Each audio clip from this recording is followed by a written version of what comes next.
To begin our derivation, we have the finding the acceleration for the toilet paper roll that is dropped without holding it. So the only force acting on it is gravity. So the acceleration is gravity down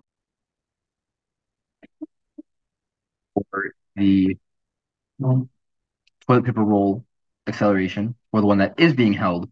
There's a friction force that is different from the original one, and it's acting on the edge of the circle.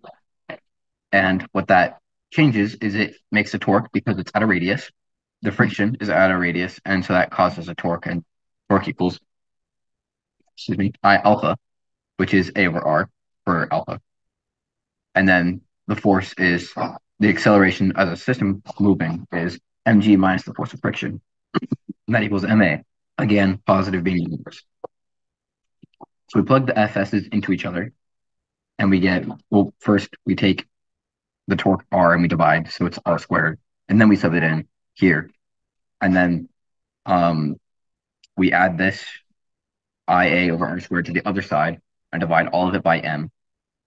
Then we pull the A out and we get 1 plus I over MR squared, which I then substituted in I with the mass or with the inertia of a tube that is not hollow or partially hollow.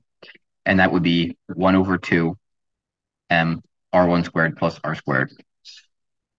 And that R is the full radius of the outside, and the R1 is the radius of the inside. And so then that all simplifies down, and then the M's cancel, and then we add the 1 into the parentheses, and then I divided that side so we get isolate A, and I've got 2 GR squared over R squared plus 3R squared, or R1 squared plus 3. Then we are finding the heights respectively in terms of time of the two objects falling. Left side, free fall, right side, falling while holding. So the accelerations are at the top, and then we use the kinematic equation, the change in y equals v naught t plus 0.5 at squared. And since both are positives now upwards, and since they are both being dropped from rest, v naught is 0, which is why there's a 0 on the right side of the equal sign first. And then because it's negative, or because it's upward being positive and both of them are accelerating downwards, the A's are now both negative, and the change in height is also negative. And the one on the left is falling h1, the one on the right is falling h2, and then the respective accelerations have been plugged in. And they're not simplified because they cancel out on the next slide. On the next slide, we divide them, and the common stuff divides, and they get left with 1 over 2R squared over R1 squared plus 3R squared, which flips over on itself because dividing by a fraction. We get left with R1 squared plus 3R squared over 2R squared. And that is the ratio. But then using a toilet paper rule, we found R to be 2.5 inches and R1 to be 1.625 inches. And using those two radii, we found in the top left corner here that the ratio is 1.711 units. And so that means that if height 2 is 1 unit, foot, meter, yard, whatever, then H1 is going to be 1.711 of the same unit. And when you drop them from that height, they should land at the same time.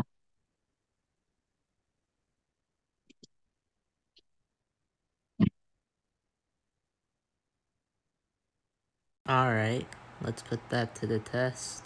Okay, so if our calculations are correct, and my brother and I drop it, and those two different levels, they should reach at the same time. For reference, where I'll be standing all the way up there is about 170 inches, and where he will be letting it go is about 98 inches. So it's about, we calculated 1.7 times each other's height. So let's try it. Wait, 1, 2, 3, go! 1, 2, 3, go!